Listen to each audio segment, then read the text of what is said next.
Qualquer jogador de futebol quer se vingar das ofensas e incômodos causados. Embora nem todos se atrevam a fazê-lo, tais incidentes ainda ocorrem com frequência. E para mostrar que nem mesmo a menor malícia fica impune, eu encontrei para você casos em que um jogador conseguiu se vingar de seu agressor. Galera, neste vídeo vou contar sobre os casos mais incríveis de vingança no futebol. Bem galera, antes de começar o vídeo, já peço que vocês deixem o like e se inscrevam no canal, ativando o sininho para não perder o próximo vídeo. Tenham um bom vídeo e vamos lá! O ex-treinador do Chelsea, José Mourinho, esquentou o clima antes do jogo contra o Arsenal alguns dias antes da partida. Em uma entrevista, o português afirmou que a principal estrela dos Gunners, Thierry Henry, só sabia marcar contra times pequenos. Em resposta, o francês marcou 2 gols contra o Chelsea, sendo que o segundo gol foi marcado de maneira provocativa, durante uma cobrança de falta em que o jogador simplesmente chutou a bola para o gol do Chelsea, enquanto o goleiro ainda organizava a barreira. Como o árbitro não deu sinal para a cobrança, o gol foi tranquilamente validado. E então, na entrevista após o jogo, Henry zombou de Mourinho. O francês disse: "Como muitos dizem, eu sempre marco em jogos pequenos, então acho que hoje foi um jogo pequeno. Hoje marquei 2 gols neles. Agora não sei se devo considerar o Chelsea um grande clube ou não."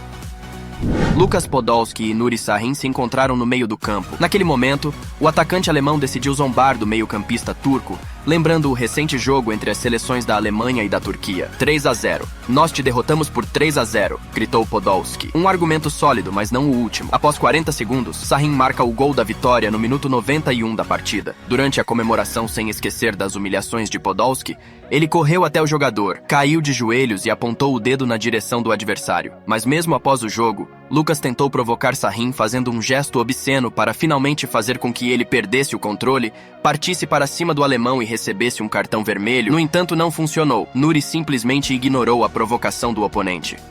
Luis Suárez estava tendo dificuldades com sua saída do Barcelona. Em diversas entrevistas, o uruguaio declarou: "Koeman me mandava treinar em outro campo como se eu fosse um jogador de 15 anos. E isso me deixava muito chateado. Eu ia para casa e chorava. Nunca mostrei falta de respeito a ele. E mesmo ele fazendo isso, treinei sem mostrar insatisfação. E então ele me ligou dizendo que não contava mais comigo. Nossa conversa durou no máximo 40 segundos. Em sua primeira temporada pelo Atlético, Luis conseguiu vencer o campeonato espanhol. Em 2 de outubro de 2020, Suárez finalmente se vingou de Koeman. No final do primeiro tempo, o uruguaio conseguiu marcar o segundo gol contra as redes azul-grená. Luis não comemorou o gol contra seu ex-clube, mas depois fez um gesto característico. Fingiu falar ao telefone possivelmente direcionado a Ronald Koeman, que passou o jogo todo com o telefone no ouvido devido à sua suspensão de 2 jogos. No minuto 37, Zlatan Ibrahimovic derrubou Joe Bartni e uma discussão começou entre os jogadores. Naturalmente, o britânico não gostou desse tratamento. Primeiro, ele respondeu com palavras e depois, percebendo que Ibrahimovic não discutiria, provocou o sueco fazendo um gesto com o nariz em seu rosto, perturbando assim o jogador. O sueco não se intimidou e respondeu: "Você é apenas uma mediocridade inglesa." No final das contas, ele também provou sua superioridade com suas ações. Ibrahimovic simplesmente marcou 2 gols sem resposta contra o Marseille, eliminando eles da Copa da França e garantindo a classificação de seu clube para as quartas de final. Em 2012, antes do derby de Merseyside, o treinador do Everton, David Moyes, ao responder às perguntas dos jornalistas, afirmou que Suárez tinha a reputação de ser um simulador e que ele era apenas um mergulhador. Mas Luis ignorou as alegações do especialista escocês e marcou um gol contra o Everton no jogo, comemorando de maneira incomum. O uruguaio correu até o banco de reservas do Everton e debochadamente imitou um mergulho, assim se vingando das declarações de Moyes antes do confronto.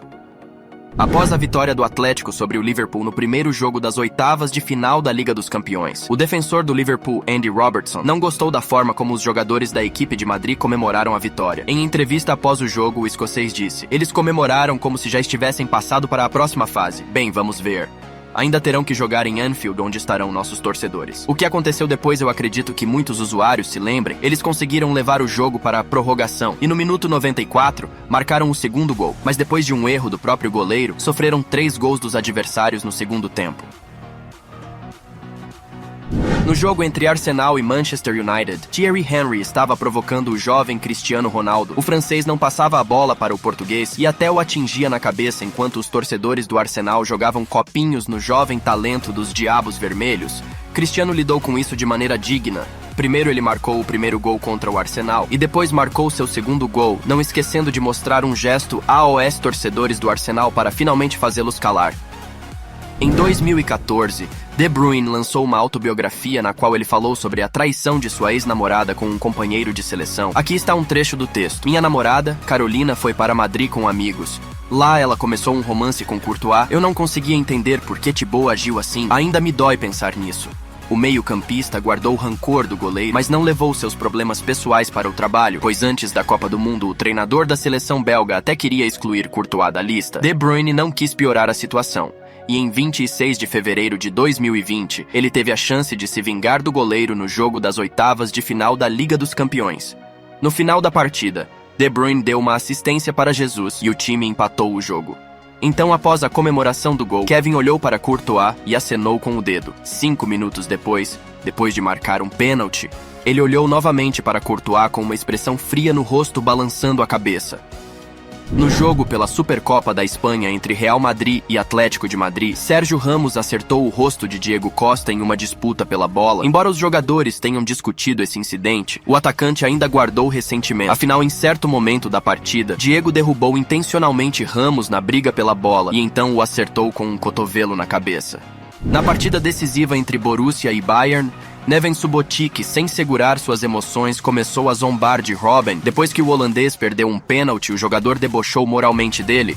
O Bayern perdeu o campeonato, mas Robben não esqueceu a humilhação de Subotic. Um ano depois, o Bayern enfrentou novamente o Borussia em um jogo ainda mais importante na final da Liga dos Campeões. Lá, o azarado se transformou em um assassino do futebol, quando Arjen marcou o gol da vitória. Aos 89 minutos, o último a impedir seu caminho era, como você já imaginou, o ingênuo Subotic. Mas tudo o que restava ao defensor era cair de joelhos no gramado atrás do herói do jogo. Após o apito final, o colega de equipe de Robben Boateng dançou na frente de Subotic, assim se vingando por seu companheiro. No minuto 65, o atacante Álvaro Pérez empatou o placar para o Real Madrid ao converter um pênalti. Logo após o gol, Alex Vidal entrou na área do Real Madrid. Ao comemorar o gol, o jogador fez um gesto muito inadequado para os fãs do Real Madrid. O capitão dos visitantes, Sérgio Ramos, reclamou do comportamento de Vidal ao árbitro principal, mas este não expulsou o jogador do campo, embora ele já tivesse um cartão amarelo. Mas 5 minutos depois, o Real Madrid conseguiu marcar o segundo gol contra o Alavés e conquistou a vitória na partida. E para encerrar, vou contar sobre um dos casos de vingança mais famosos no futebol ocorrido em 1997. No jogo entre Leeds e Manchester United, Alf Inge Haaland recebeu a instrução pessoal de marcar Roy Keane. Em um dos lances, tentando alcançar uma bola sem esperança, Keane veio por trás e acertou Haaland, fazendo ele mesmo sentir uma dor terrível. Haaland ficou furioso com o comportamento do adversário. Alf Inge aproximou-se de Roy e gritou que também é necessário saber mergulhar, que não há motivo para simular, e ordenou que ele se levantasse e não chorasse. No entanto, o choque entre eles resultou em uma séria lesão para Roy. Ele rompeu os ligamentos cruzados e passou 11 longos meses se recuperando.